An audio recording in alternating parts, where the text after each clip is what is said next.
So just line up right over around here. I'm here. One, okay. Thanks for being here.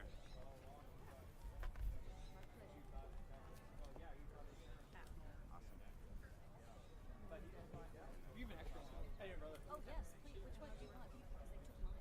Is that I'll take this one. Yeah. or is this one? You want this one? But it's standing. Yeah, this is fine. Yeah, we're fine. Yeah, thank you. No, they don't. I didn't grab one. Yeah, they do.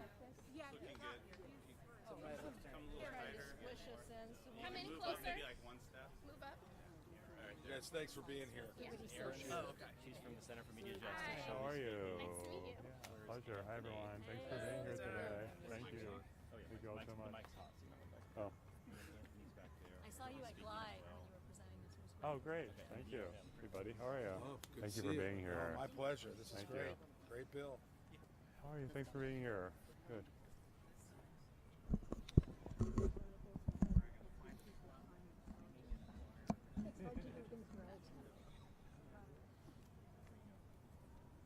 Okay.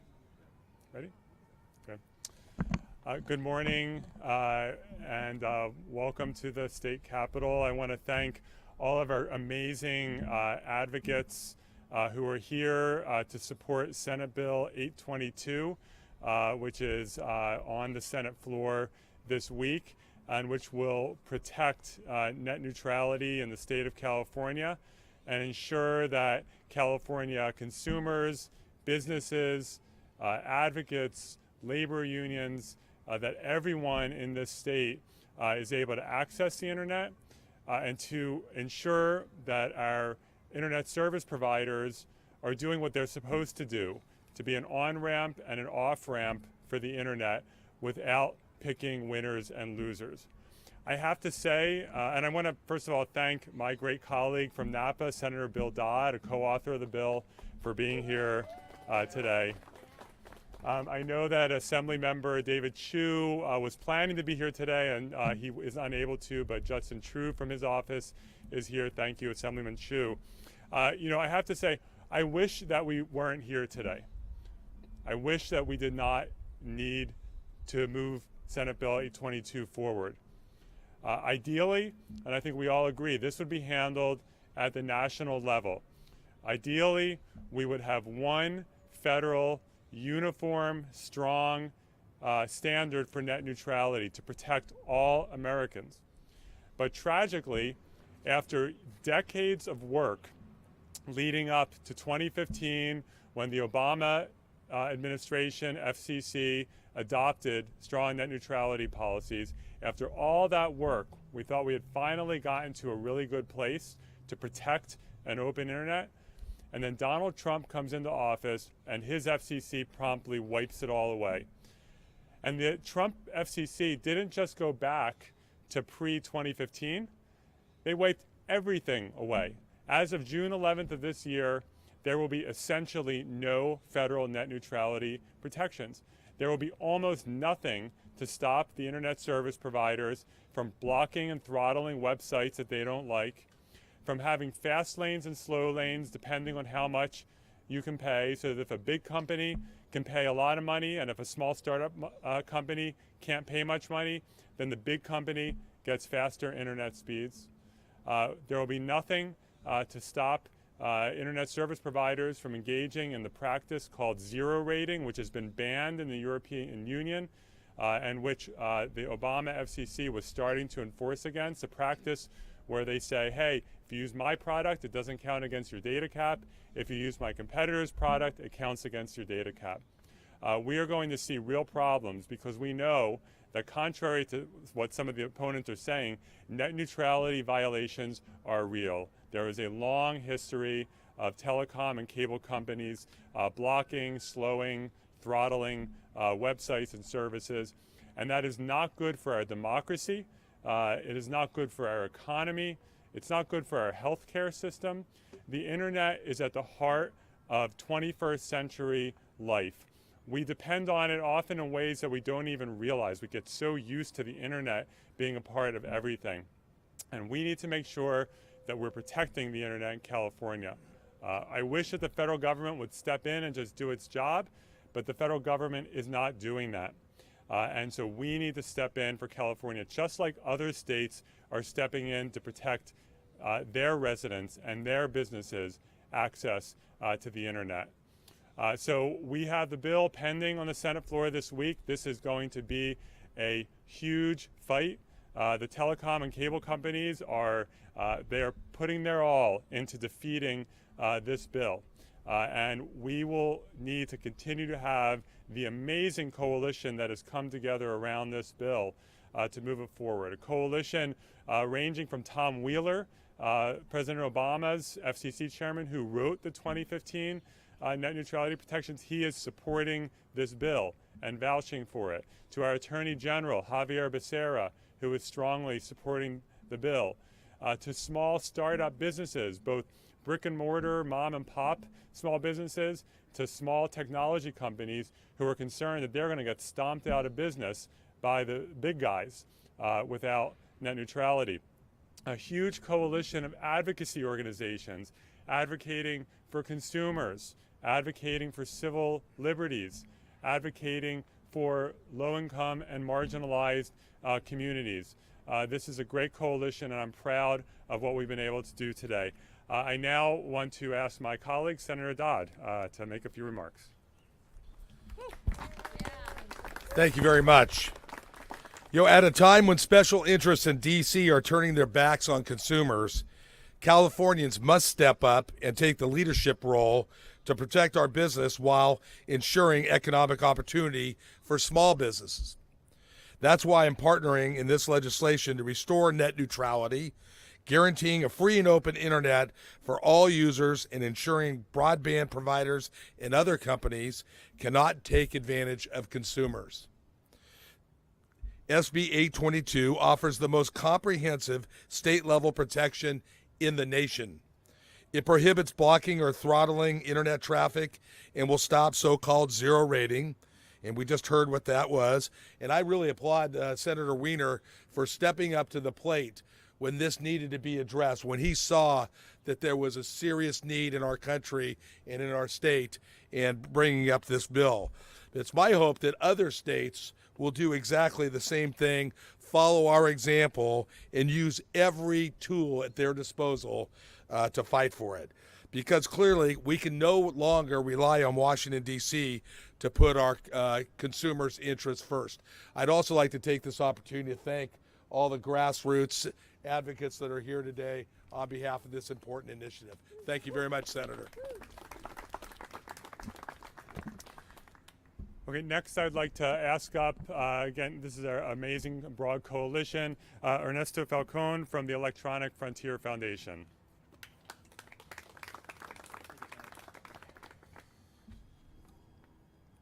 Thank you, everyone, for coming out here. It's really important that we have a show of force of just how many different interests across the state care about the internet, care about defending net neutrality.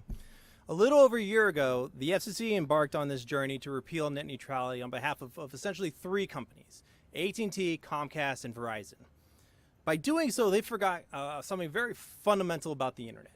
The internet doesn't belong to just those three companies. It belongs to all of us. It belongs to the small businesses, it belongs to the artists, it belongs to the activists, it belongs to the academic, it belongs to all of us.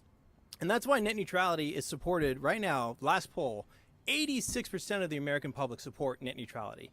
86%. You don't get that very often for most issues, but this is one where all voters across the political spectrum agree they want the internet to remain free and open and neutral.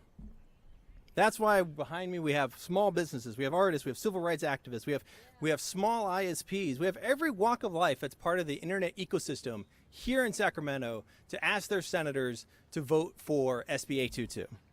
So again, we're all here in strong support of the bill. The phones are ringing from Californians all across the state. We expect to vote on SB 822. It is the gold standard of net neutrality in terms of state laws, and EFF is proud to support the bill. And thank you, Senator, for your hard work in this place. Thank you. The opponents of this bill, the internet service providers, they are making this odd argument that not having net neutrality somehow helps consumers, and that having net neutrality protections is going to harm particularly low-income consumers. It is a baseless argument, and I want to just acknowledge we received a strong letter from the Western Center on Law and Poverty outlining exactly how lack of net neutrality protections harms low-income consumers and how zero rating harms low-income consumers. So thank you to the Western Center. Now I want to ask Erin Shields from the Center for Media Justice to come up.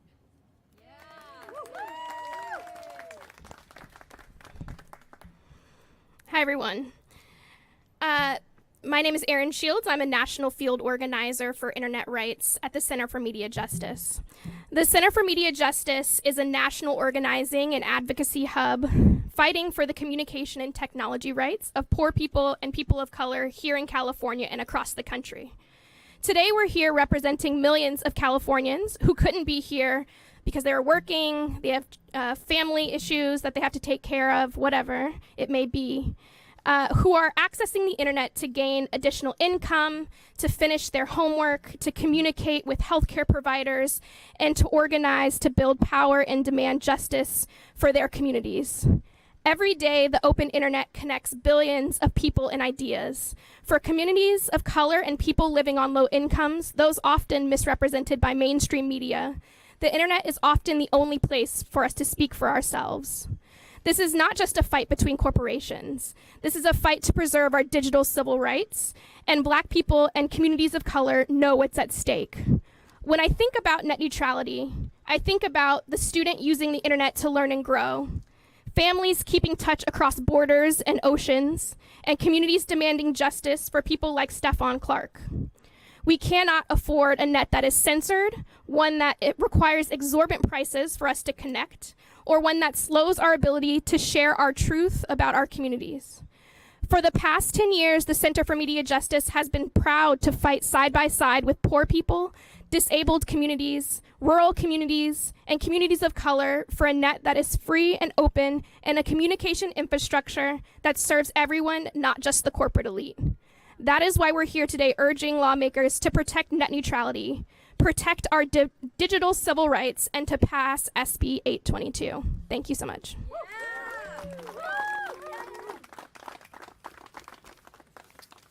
Thank you very much. Next, I want to ask to come up Anthony D'Angelo, the Executive Director of the Internet Creators Guild.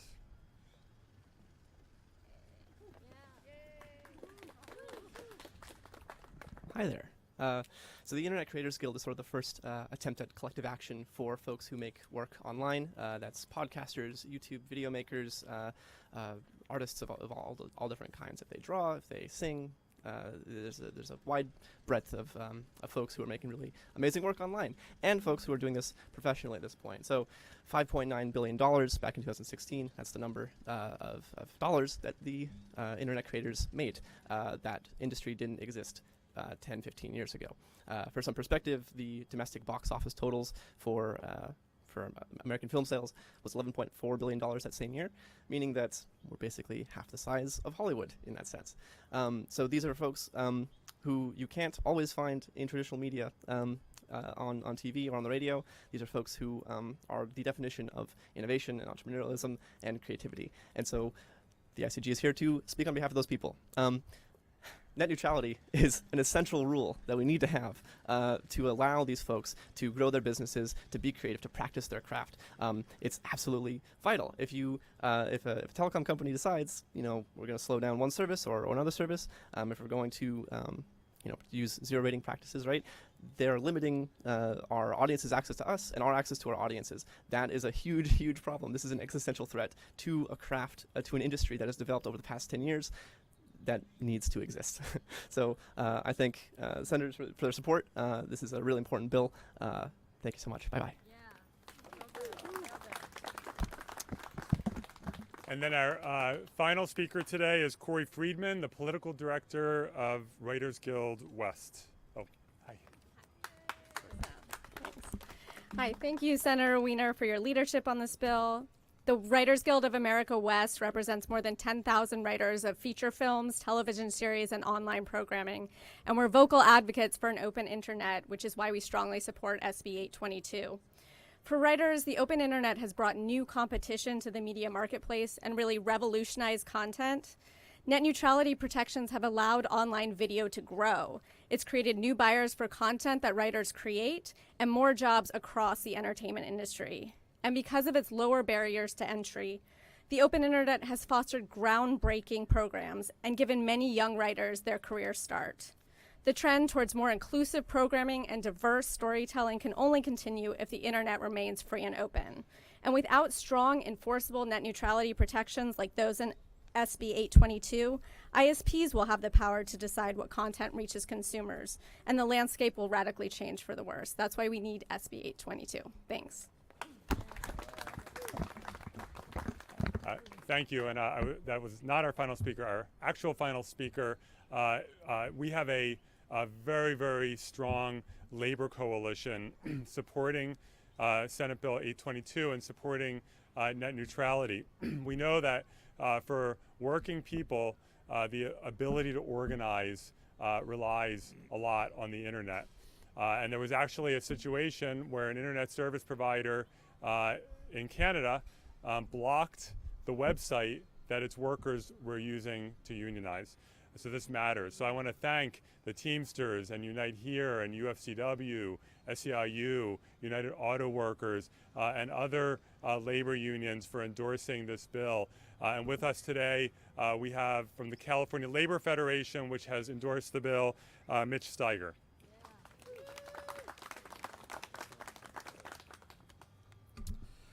Thank you. So, yeah, we just wanted to directly touch on the connection there between net neutrality and workers' rights, which is actually much more close and direct than most people realize. Because essentially the right to organize is communication. It's about the ability of workers to come together and talk about why our wages are so low, why our healthcare costs are going up, why we have to sign away our rights under arbitration agreements. And what we need to do is have a forum where we can come together and freely express those ideas without employer interference. Sometimes it happens in person, sometimes it's on the phone, and especially in 2018, a lot of times it happens online, whether through independent websites or something on a social media platform or some other means. This is where a lot of organizing happens nowadays. And it's a part of why we're so involved in this bill, because when the FCC repealed those net neutrality rules, it was very much a direct attack on that forum, on that tool that we use to organize. And as a result, it's something that we think we really need to bring more attention to so that everyone understands just how harmed their rights could be under this ruling. Because as much as we like to say there's a risk that something bad could happen, as Senator Wiener mentioned, the reality is that it has happened. There were those workers in Canada who saw the website they were using to organize not just slowed down, but directly cut off by the telecommunications company that they were organizing. There's no reason to think that the exact same thing wouldn't happen here in the absence of strong net neutrality rules. And when you pile that attack onto what we're facing from the U.S. Supreme Court, from the National Labor Relations Board, it puts us in a position where we're seeing attacks like we haven't seen in generations. And so while there's very little that we can do directly to respond to the U.S. Supreme Court and the National Labor Relations Board, this is a fight that we can win. With the standards that are there in SB 822 and the great work of Senator Wiener and Senator Dodd, the other co-authors, and all the great groups behind this bill, we can really take a big step towards solving this problem and protecting our right to organize in 2018. Thanks a lot. Thank you, Mitch. So that concludes our speakers. I do want to just acknowledge some other groups who are here and who have been great partners. The American Sustainable Business Council, TURN, the Utilities Reform Network, the Greenlining Institute, Digital Deployment, Founder Academy, CalPERG, Pacific Community Solutions, Credo Mobile, ADT Alarm Company, which has had some of these net neutrality violations, the Consumers Union, Voices for Progress, Common Cause, Oakland Privacy, Indivisible, Intech Solutions, White Hat, and Computer Using Educators, as well as Deport ICE. So thank you everyone for being here today. Let's get this bill passed off the Senate floor. What? Oh, and color of change as well, my apologies. can't read my own notes. So let's get to work. We're going to have a big fight in the Senate floor. Let's get this over to the Assembly and let's win. So thank you so much, everyone.